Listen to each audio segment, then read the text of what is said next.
Lo sai com'è fatto.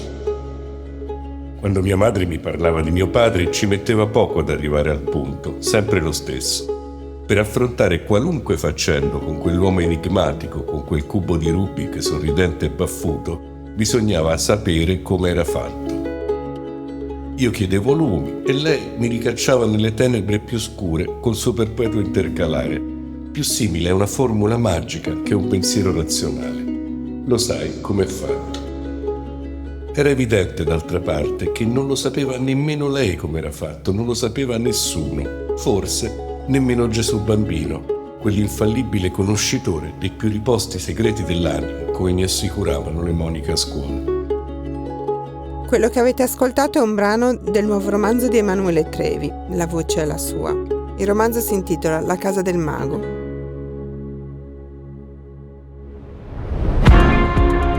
Sono Silvia Lucini e questo è Voce ai Libri, un podcast prodotto da Cora Media in collaborazione con Intesa San Paolo On Air.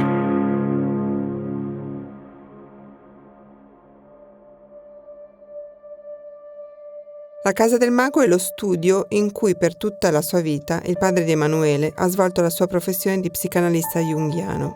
Quando il padre muore, Emanuele cerca di vendere l'appartamento. Ma poiché nessuno sembra intenzionato ad acquistarlo, decide, anche un po' di impulso, di andarci a vivere. Inizia così per lui un periodo un po' particolare, quasi magico.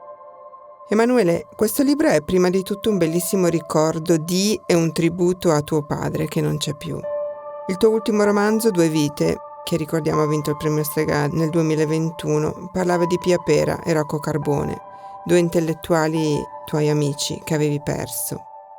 Parlare dei morti è una cosa che preferisci rispetto a parlare dei vivi? Guarda, ha ragione un po' Pierpaolo Pasolini, che lui in un saggio dice: la morte sta alla vita come il montaggio sta al girato del film, cioè un principio retroattivo che dà un senso. Però poi, dato che io leggo sempre libri di autori che praticano lo stesso genere mio, che non è proprio la narrativa, per esempio mi ha ispirato molto Limonov di Carrère, perché quando lui l'ha scritto Limonov era vivo, anzi gli ha pure allietato la vecchiaia, perché Limonov è un uomo dai tanti risvolti, ma senza dubbio amante della fama, e il libro di Carrère gliel'ha molto accresciuta, diciamo. Che cosa è però? Se leggi l'ultima pagina del libro di Carrère capisci anche perché bisogna trovare una maniera di congedarsi però dalla persona di cui scrivi, perché quello che noi facciamo, che sono ritratti verbali, hanno bisogno di un'interruzione di continuità nell'intimità con la persona di cui facciamo il ritratto. Allora, che cosa succede? Che Carrère racconta che a un certo punto è l'ultima volta che vedrà Limonov, che si è scocciato, che gli vuole bene, e si salutano, fanno un dialogo molto brillante. Limonov gli dice una cosa bellissima alla fine. E che cosa fa Carrère? Una morte simbolica. Questo è importante. Io devo dire, ho scritto 12 libri, sì, infatti ogni tanto lo vedo, mi dispiace che sembra un po' il coniglio nero di Pinocchio, un menagramo, no? Emanuele Trevi, il dialogo coi morti. Però per esempio ho scritto delle cose su Luigi Ontani, 2 libri di viaggio con Luigi Ontani, 2 testi che mi sono piaciuti e che non li ritengo esteticamente inferiori per il fatto che Luigi, a cui auguro lunghissima vita, oltre che un grande artista e un grande amico, sono contento che ci sia. Quindi, certo, nel calcolo delle possibilità, questi ritratti, appunto, come dice Pasolini, la morte dà un senso, perché la morte non è solo la fine, è proprio una forza, diciamo, retroattiva che illumina tutto. La casa del mago comincia, come ci hai letto, raccontando una caratteristica di tuo padre, la necessità di astrarsi dal mondo, andando in una sorta di retrobottega della sua testa. Un modo anche per interrompere la relazione continua che richiedeva il suo lavoro di analista. Un luogo, questo retrobottega, che tu hai sempre molto rispettato. Com'è nato questo rispetto? Immagino che per un bambino forse non fosse naturale rispettare questi momenti di tuo padre. Ho notato una cosa, che il lato femminile della sua vita ne risentiva di più. nel senso che mio padre era una persona che non aveva bisogno del genere umano, proprio in senso radicale. E ho preso tutto il carattere da mia madre, per esempio. Sono una persona totalmente relazionale, potrei scrivere in un autobus, non cerco mai la concentrazione, non cerco mai il silenzio, tutto mi ispira, diciamo. Lui era proprio un bersaglio che il mondo non poteva prendere. Per me, vedendolo da una diametrale opposizione di carattere, mi sembrava che avesse ragione da bambino, perché era tutto avvolto di mistero, da silenzio. Poi era un re lui, nessuno gli chiedeva conto, per cui mi piaceva molto com'era. Capisco che io l'ho preso proprio dal verso giusto, ecco, perché le persone così sono difficili. Ad esempio, non so, ci andavi a cena fuori e proprio non rispondeva manco alle domande, allora magari uno dice che gli ho fatto. No, io avevo capito che non gli ho fatto niente, che non c'era, che magari ero pure contento di stare là davanti a me, però come su un altro pianeta. Quando ti trasferisci a vivere nello studio di tuo padre, cominciano a succedere delle cose strane. Qualcuno che tu chiami la visitatrice viene appunto a visitare di notte e lascia impunemente delle tracce del suo passaggio, lascia oggetti, ruba oggetti. Gli oggetti sono qualcosa di molto presente in questo romanzo, che invece parla paradossalmente di una cosa totalmente immateriale, come i ricordi, i fantasmi, la follia. Che cosa sono le cose nel tuo libro? Le cose sono dei contenitori narrativi. Io immagino questo libro come una specie di catalogo ragionato di un museo. Sai che oggi ci sono tanti libri, 100 oggetti che raccontano la storia dell'umanità, che ha fatto quel bravo direttore di un museo inglese. Non ti saprei dire se sono 100 o 1000, però il principio, il libro che ha fatto Adelphi in Italia. Proprio oggi ho conosciuto una persona che fa un libro su 100 oggetti della storia delle donne, una scrittrice tedesca che ho conosciuto a Roma. È un principio narrativo molto bello, perché sono come 100 romanzi, no? Se uno lo organizza così, nel senso che io ho selezionato una coperta dei tempi della guerra, una scrivania, un'antica lucerna romana, che forse è quello che mi è piaciuto più da scrivere, e una vecchia copia del libro degli oracoli cinesi, Li King, tutta ingiallita e squinternata per l'uso, dei sassi, lui collezionava dei sassi che raccoglieva sulle spiagge, sui greti dei fiumi. Ognuna di queste storie contiene il romanzo parziale della vita di una persona, cioè là dentro, quindi sfregandola come la lampada di Aladino. Sai come fa, no? Lo spirito che esce dalla lampada nel cartone animato. L'oggetto ti racconta quello che è stato per la persona che l'ha posseduto, e quindi l'ho trovato un principio di organizzazione narrativa molto più efficace del fare proprio una biografia. Nel romanzo c'è una vena comica, è molto divertente a tratti. Le protagoniste di queste parti più divertenti, secondo me, sono queste due donne, due peruviane, che entrano nella tua vita. Una è una colf, la degenerata, detta così, una specie di approfittatrice contro cui Emanuele, protagonista del libro, non può nulla. L'altra è Paradisa, anche detta la gatta morta, una pseudo prostituta amica della degenerata, con la quale instauri una relazione che non è sessuale ma è sicuramente affettiva. Ci racconti un po' di loro? Beh, una è una persona straordinaria, perché uno dice colf, donna delle pulizie, no? Però quello che i linguisti chiamano l'antonimo, tipo cattivo per buono.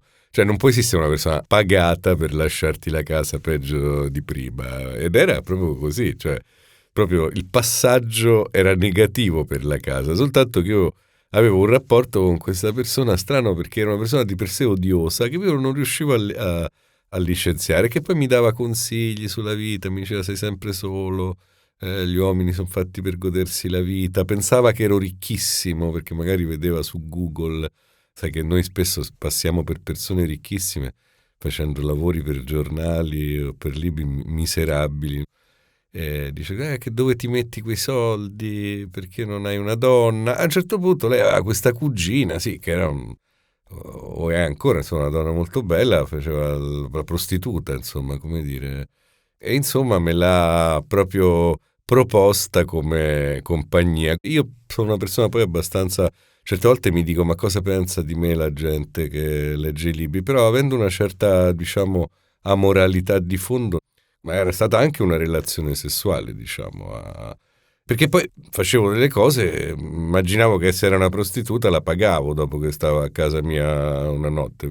E invece lei era diversa però, perché lei era una persona molto mite, molto empatica, e credo che abbia un ruolo narrativo decisivo nel fatto che i fenomeni che mi ricordavi di carattere sovrannaturale che accadevano in quella casa si placavano, è come se quella casa mi avesse un po' respinto, no? Perché succedevano tante cose inspiegabili, si accendevano, spegnevano luci, poi non ho nemmeno insistito perché tutti hanno un bagaglio di cose irrazionali, ma quelle degli altri sono peggio dei sogni, no? Le due cose peggiori da raccontare agli amici, ai conoscenti sono i sogni e gli eventi sovrannaturali. Tanto è vero che la società ha fatto gli psicanalisti e i preti, perché proprio gli altri non ne possono ascoltare, no?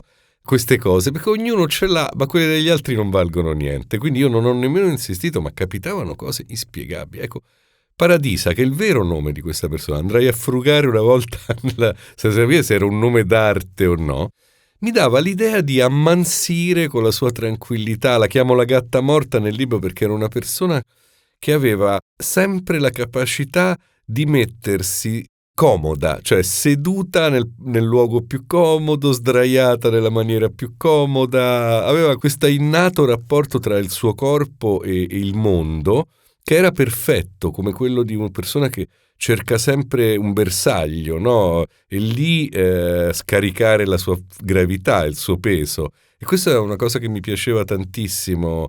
Io sono una persona, per mia natura, sto sempre un po' a disagio, no? Mi siedo in un posto e dico, beh, potrei stare seduto nell'altro, mi muovo, mi agito, non sono una persona tranquilla. E questa cosa, come dire, ammansiva i fenomeni sovrannaturali, non ti saprei spiegare perché, ma io non è che scrivo i libri per spiegare, perché io scrivo pezzi della mia vita e lascio, diciamo, a me stesso, mentre lo scrivo, al lettore di capire se quegli 8 mesi di vita hanno un significato. Per questo non invento mai niente, semmai ometto delle cose perché non hanno valore estetico, sono troppo aneddotiche, però non mi serve che ci sia un di più di coerenza, un di più di suspense. Mi interessa che le epoche della vita sono sempre attraversate da persone varie, da letture, da coincidenze, eccetera,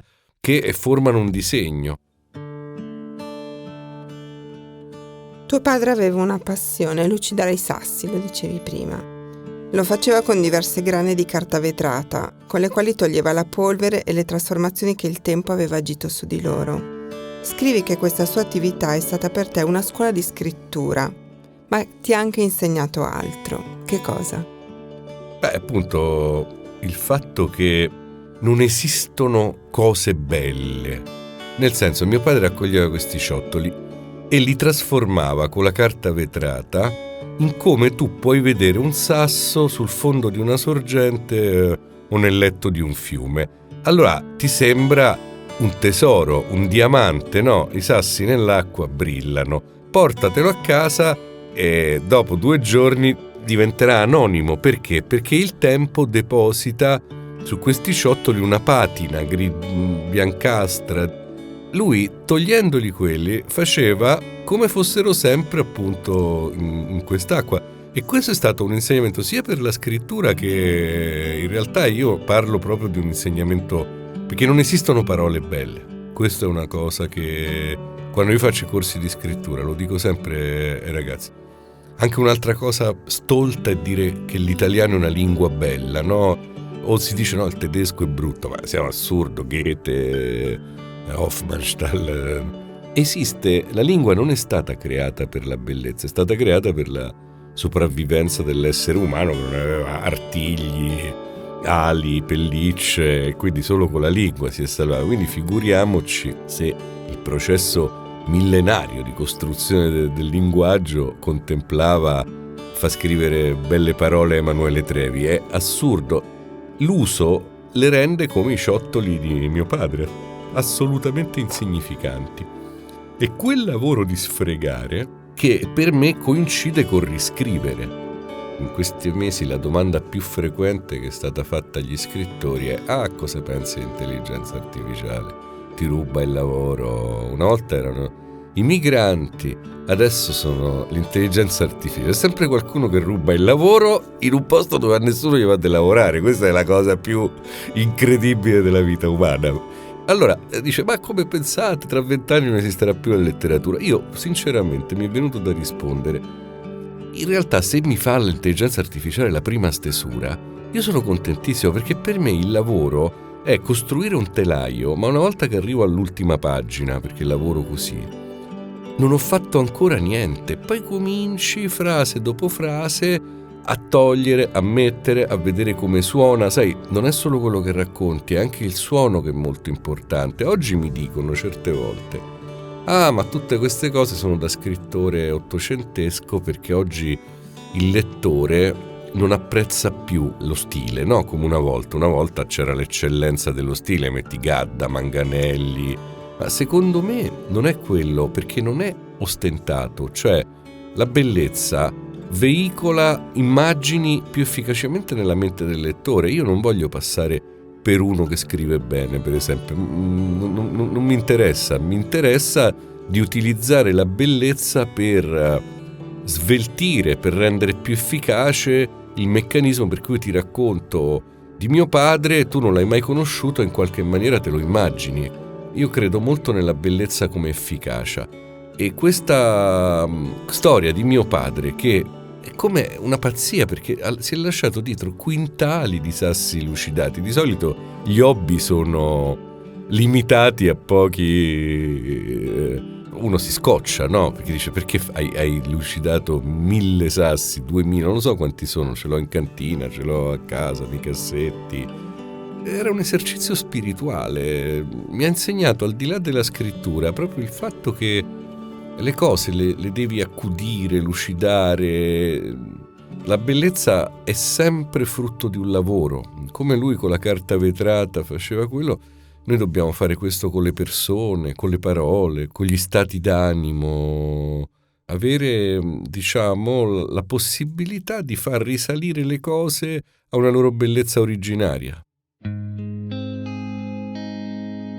Dedichi questo libro a Vita, la figlia della tua ex moglie, Chiara Gamberale. Nella dedica la definisci piccola maga. Qual è la sua magia più potente? Lei è una bambina meravigliosa che ha proprio questa cosa qui dell'incanto. Poi Piccola Maga è un gioco tra noi, perché praticamente la mamma le ha promesso di scriverla, sei buona, a Hogwarts, che è la scuola di Harry Potter, quindi c'è tutta una... Io, sai, non sono un genitore, perché lei ha 2 genitori ottimi che la amano tantissimo, però essendo in ottimi rapporti con Chiara, che è la mia ex moglie, mi sono molto affezionato, no, a questa bambina. E quindi la cosa che mi piace di più è che una volta mi ha chiesto: zio, ma tu hai dei poteri magici? Io ho detto no, proprio forse la tua mamma, ma io proprio non... Hai uno zio terra, io non sono mai stato a Hogwarts, ma non mi avrebbero mai preso. Sono quello che nel mondo di Harry si chiama un babbano, no? Però lei vuole bene anche i babbani, ecco, non ha la sua vocazione di maga non confligge con l'affetto per i babbani. Questo mi piace molto, e quindi, insomma, tra tutti i miei libri, quello che volevo più dedicare appunto a una persona come Vita, che non ha potuto mai conoscere mio padre, perché mi sembra un atto di trasmissione. Mi sarebbe molto piaciuto farle conoscere i miei genitori, le persone care per me. Questo non è possibile, quindi magari un giorno lo leggerà. Abbiamo dato voce alla Casa del Mago di Emanuele Trevi, Ponte alle Grazie editore.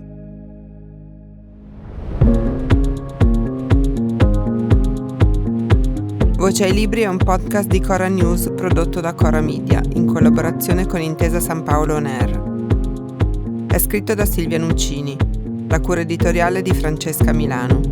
La supervisione del suono e della musica è di Luca Micheli. La post-produzione e il montaggio sono di Aurora Ricci. Il producer è Alex Peverengo. I fonici di studio sono Luca Possi e Lucrezia Marcelli.